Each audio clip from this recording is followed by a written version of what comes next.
Hi, I'm Lulu. I love to cook with mushrooms, and I've always wanted to learn how to identify and pick my own. Mushrooms grow abundantly up and down the Pacific coast where I live, so there's no excuse not to give it a try. I contacted Todd Spanier, the king of mushrooms, to help me out. The two of us headed to the mountains after a long week of rain to see what we could find.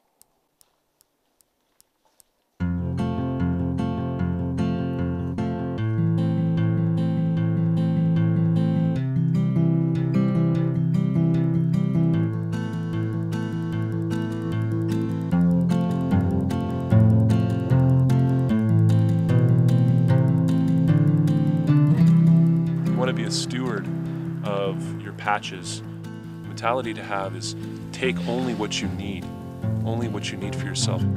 That mentality is the mentality of the indigenous people. That's why they didn't believe in owning property. If we respect the environment and we harvest mushrooms and plants and things wisely, I think that it's something that we can keep coming back to year after year, and everyone can get involved. This is all of our land. This is an LBM, a little brown mushroom.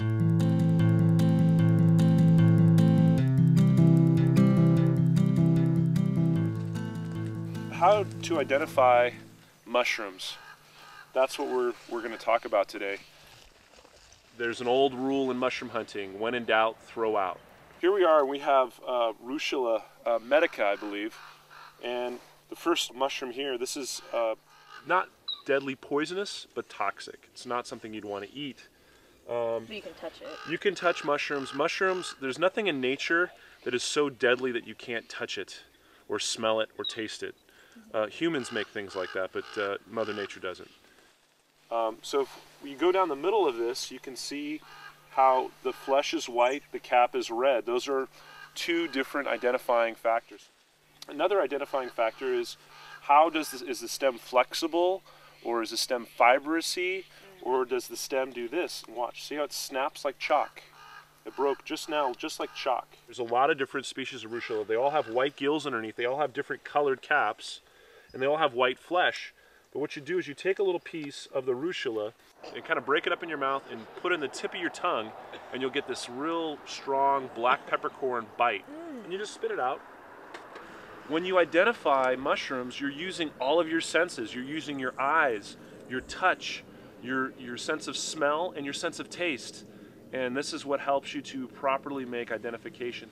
This is our first deadly mushroom. So here we are with either Gyromitra or Helvella. I believe this is a Gyromitra. These are potentially deadly poisonous insects on here. You see them jumping? Oh, I see them. See them jumping? Can you get that? Wow. We call those hoppers.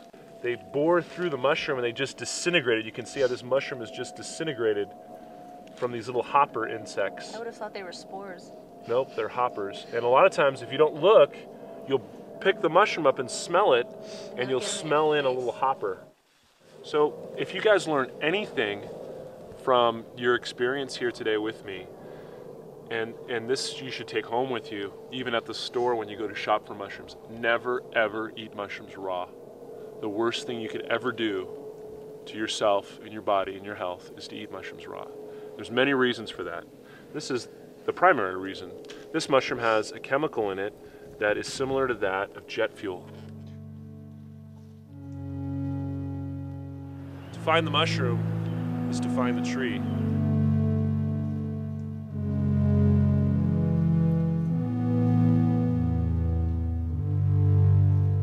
If you look all the way up, you can see this tree is probably 200 to 300 years old.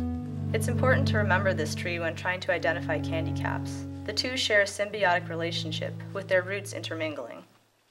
This versatile mushroom can be cooked into desserts because of its natural sweetness. You can smell it has this wonderful sweet maple syrup aroma, and we crack it. What you'll see is, you see that milk there that's coming out along the edge of the stem there. Let me do it again. Maybe you can get it as it's happening. See the milk starting to protrude out of that gill structure there? So we're going to take these now. If you leave one of these mushrooms in your car and let it dry out on the dashboard, your whole car will smell mapley.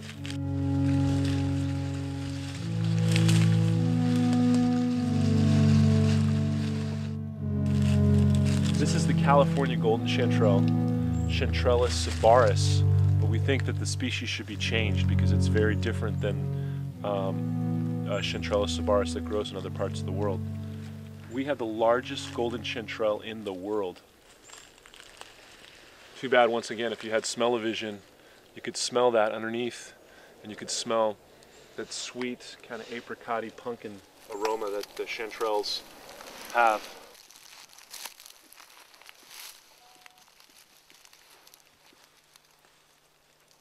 So what you want to do is you want to take the bottom and you want to cut that off right there.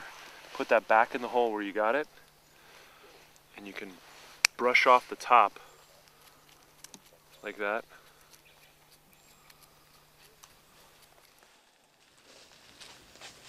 Here we are.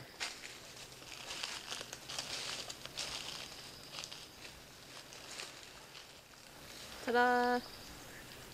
Mushrooms.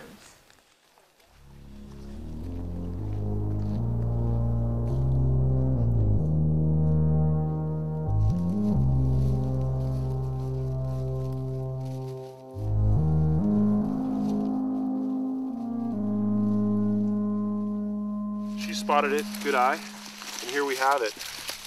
This is what we're looking for, and you can see how hard they are to find. Are those trumpets? These are black trumpets. Look at how beautiful they are. Wow. Isn't that cool? They really do look like trumpets.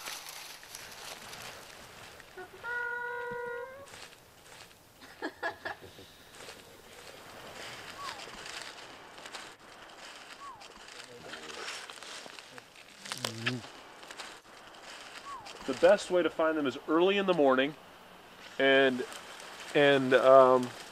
late in the afternoon, at the dawn rising and the sun setting.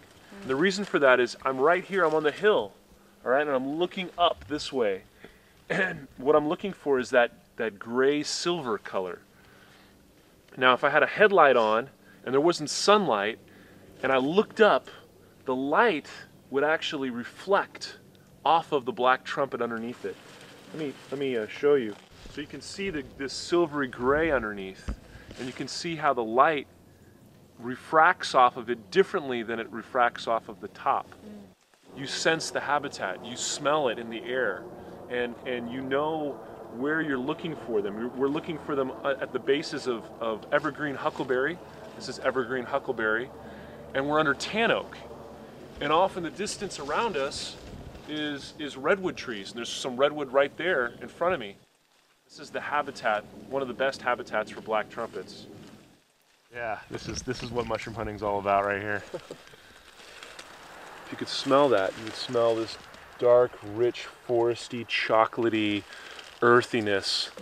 You would be able to taste the soul of the forest, so to speak. Wow. Isn't that nice? Yeah, wow. Yeah.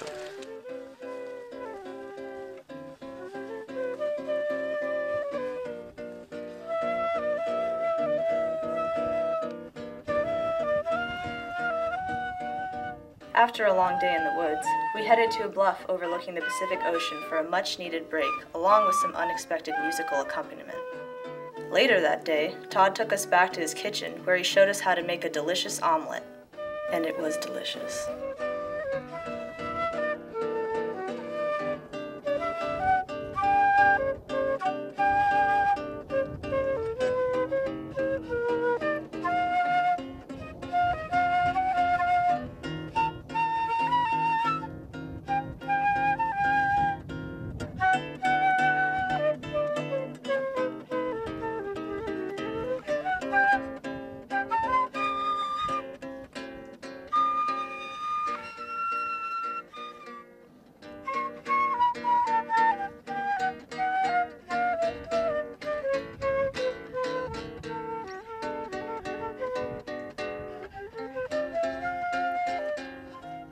Agora eu já sei a onda que se ergueu no mar